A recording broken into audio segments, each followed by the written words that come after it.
Hello, boys and girls. Good afternoon. Today is Wednesday, and I'm back to read you a Thanksgiving story. This is actually one of my very favorite Thanksgiving stories.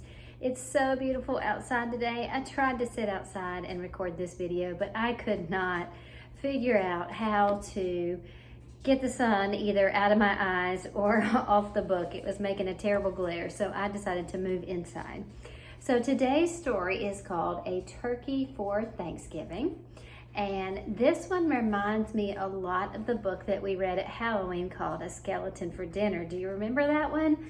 The witches wanted to invite Skeleton and Ghost and Ghoul to their Halloween party or to have their witches brew, and the skeleton and the ghost and the ghoul thought that they wanted them to be part of their witches brew, so they didn't want to come. Remember that?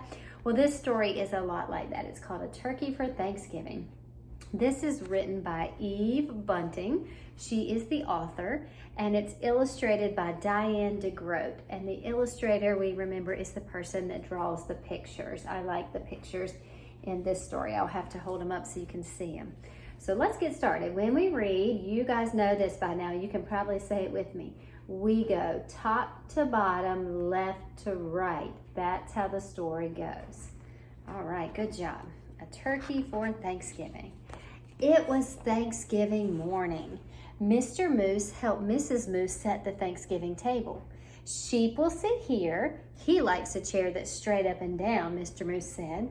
Rabbit here, Porcupine here, Mr. and Mrs. Goat here.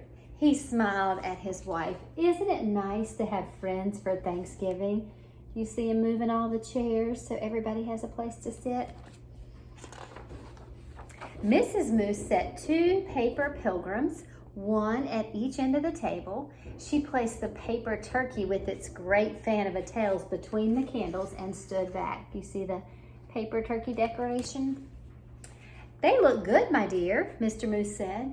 Mrs. Moose sighed, yes, but I wish we had a real turkey. Everyone always has a turkey for Thanksgiving, everyone but us. Mr. Moose nuzzled Mrs. Moose's head. Well, that won't do. I will go this minute and find you a turkey for Thanksgiving. When we have turkey for Thanksgiving, what do we do with it? Do you know? Yeah, we eat it. Do you think they want to have a turkey to eat? Let's find out. All right, there goes Mr. Moose out into the cold. Mr. Moose put on his cap and went outside. Mist wandered through the bare trees. The cold made his nose water. Rabbit poked his head from his rabbit hole. Do you see him there? Is it dinner time, Mr. Moose? Not quite yet. Mrs. Moose wants a turkey. I'm off to find one. Rabbit joined him in 3 quick hops. Well, I'll come too. All right, now there's 2 of them looking for a turkey. Moose's warm breath hung white in front of him. Have you ever gone outside when it's really cold and you can see your breath, like the steam? Snow crunched under his hooves and made little holes that Rabbit jumped over. I see the goats, Rabbit said. Mr. Goat raised his head and spat out the tin can he was chewing. Is it dinner time? He called. Not till I find a turkey, Mr. Moose said. We saw one down by the river, Mrs. Goat told him, and Mr. Goat added, a fat one. Do you see the goats up there on their porch? Goats will eat just about anything, paper, even tin cans. The goats leaped down from their perch. We'll show you. Sheep was further up the hillside, looking round as a fur ball in his winter coat. Look how fluffy he looks. Is it dinner time? He bellowed. First, I have to find a turkey, Mr. Moose bellowed back. There's a turkey nest on the riverbank, Sheep called. Wait for me. Oh, they're all going to go look for a turkey, aren't they? The earth smelled of ice and moss as they crunched along. Above them, a crow hung black as a puff of wood smoke. Porcupine was hiding in the underbrush. Do you see Porcupine? Porcupines have quills that can stick you like a needle. It's you, he said, and put his quills down. When a porcupine gets scared, he puts his quills out. That's how he protects himself. When he saw it was just Mr. Moose, he wasn't scared anymore. We're off to get a turkey for Mrs. Moose, Mr. Moose explained. Do you want to come? I'm slow, Porcupine said. Pick me up on your way back. Who'd want to pick you up, Porcupine? Mr. Sheep asked and laughed his bleat of a laugh. I'll wait, Porcupine told Mr. Moose. You can't pick up a porcupine, can you? Or they would prickle you, stick you in the fingers. They saw Turkey's nest right away, and Turkey himself peering over the top of it. You see his nest, and there he is. Turkey, Turkey, Mr. Moose called in his sweetest voice. Ah! Turkey blundered from his nest and ran. Mr. Moose lumbered after him. Wait, Turkey, don't run. We just want you for Thanksgiving dinner. And then Turkey ran faster. Look, Turkey's even got some signs at his nest. This one says, do not disturb. Come back after Thanksgiving. And this one says, no turkey here. He is afraid they want to eat him, isn't he? Mr. Moose saw the red and blue sheen of Turkey's neck. Turkey's tail brushed crumbs of snow behind him as he tried to fly. Too fat, Mr. Goat said. He tried to fly away, but he was too fat and too slow. Uh-oh, they got him. Turkey's legs bent in the middle as he fell. Mr. Moose put a booted hoof on his head and smiled his great toothy smile. I hope you don't have other plans for Thanksgiving, Turkey. He helped Turkey up. My wife won't mind that you're too fat, he said. Let's go. It's getting close to dinner time. Look, he's having to push the turkey, and Turkey does not want to go. They marched Turkey in front.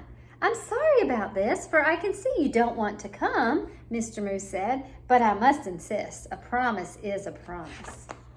There was a wreath of dried fruit on the moose's door. Inside, the house was filled with Thanksgiving smells. Mr. Moose hid Turkey behind him. Look who I brought, Mrs. Moose, he said. Sheep, the goats, rabbit, and porcupine. And ta-da! He pushed Turkey around in front of him. For you, a turkey for Thanksgiving. Mrs. Moose clapped her hooves. I'm so happy to have you, Turkey. Thank you, Mr. Moose. Now everything's perfect. Shall we sit? Sheep asked, heading for the straight up and down chair. Let's, Mrs. Moose pointed. Rabbit here. Let's see, where did they put the rabbit? Over there. Rabbit here. Porcupine here. Mr. and Mrs. Goat here. And look, I brought a chair from the other room in hopes of a turkey. A chair? Turkey stammered. Right next to me, Mrs. Moose said. Light the candles, Mr. Moose. Turkey is surprised. He thought they were going to eat him, and instead they brought him a chair. There were bowls of acorns and alfalfa sprouts, dried since summer. There was willow bark and cured grasses and wild parsley. There were pressed leaves, thin and pale as new ice on a pond. Is that what you guys eat for Thanksgiving? Do you eat alfalfa sprouts and leaves and bark off of trees? No, but these are animals. I bet they like those things. I hope you find something here to your liking, Mr. Turkey, Mrs. Moose said. I wasn't sure of your taste. You are so kind to worry about my taste, Turkey said. I thought you'd be worrying about how I'd taste. He still thought they were going to eat him. Heavens no! Mr. Moose smiled his big tooth smile and filled everyone's cup with cold spring water. It's so nice to have friends around the table at Thanksgiving. Turkey's wattles wobbled. His wattles are those little things under his neck, that little red thing. It's even nicer to be at your table and not on it, he said. Happy Thanksgiving, everybody. Happy Thanksgiving, Turkey. The end. Turkey was surprised that they wanted him to be a guest at dinner because he thought they wanted to eat him for dinner. Because most people do eat turkeys, right? That's kind of our main part of Thanksgiving dinner. But the Moose family just wanted Turkey as a guest. Just like in that Halloween story, the witches just wanted Skeleton and his friends to come enjoy their brew with them, not to eat them. So that was kind of a silly story, wasn't it? Do you think this story is true or not true? Can mooses and sheep and rabbits and porcupines and turkeys really talk? No, no, this is a made-up story. That means it's fiction or not true. So that is all I have for you today, boys and girls. I will be back tomorrow to read you another story. I have lots of Thanksgiving stories. It's one of my favorite holidays. So I'll read you another one tomorrow. And then on Friday, I've got one that kind of goes with our Let's Find Out, and I'm going to talk about that as well. So I will see you soon. Bye.